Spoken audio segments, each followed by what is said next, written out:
Certains influenceurs débordent d'inventivité pour faire débourser leurs fans. Cette TikTokeuse aux 3 millions d'abonnés lance carrément des enchères. Elle cédera au plus offrant un de ses comptes secondaires avec plus de 100 000 abonnés. Oh my god mes amours, attention, je fais gagner un compte de 114K en live avec les points cadeaux, donc n'hésitez pas à me rejoindre si jamais vous voulez participer. Séduit par ses offres alléchantes, Kylian se met à dépenser l'argent de ses parents, cette fois-ci dans leur dos. Plus de 1 000 € en quelques mois. À chaque fois, je mettais, mais la plupart du temps, je ne me rendais pas compte. Surtout qu'en une après-midi, je pouvais dépenser, je sais pas, 200 €. Comme ça. Comme ça.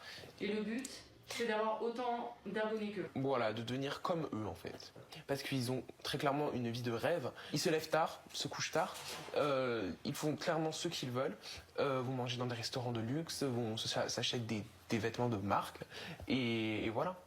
Et ça fait rêver. Oui, on se dit que nos parents travaillent dur et justement, on se dit justement qu'eux gagnent leur argent, gagnent beaucoup d'argent en très peu de temps et ça donne clairement envie. Impossible de comptabiliser le nombre d'influenceurs qui ont recours à cette pratique. L'un d'entre eux, repenti, a accepté de s'expliquer. Benoît Chevalier, 20 ans, pèse 3 millions d'abonnés. Vous faisiez entre combien et combien une fourchette? Au maximum, ça pouvait aller jusqu'à 2 000, 3 000 € par mois, peut-être un peu plus, genre 3 500.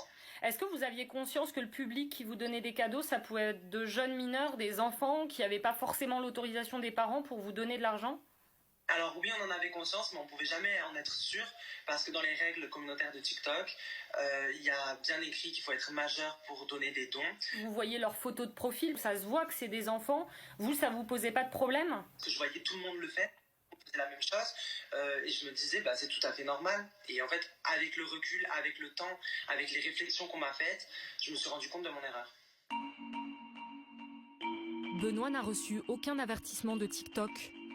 L'entreprise toucherait une commission d'environ 50% sur chaque don. Si certaines stars de l'application usent de leur notoriété pour gagner de l'argent,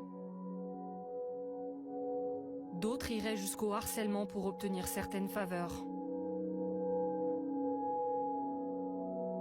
Sarah, 14 ans, témoigne aujourd'hui avec sa maman.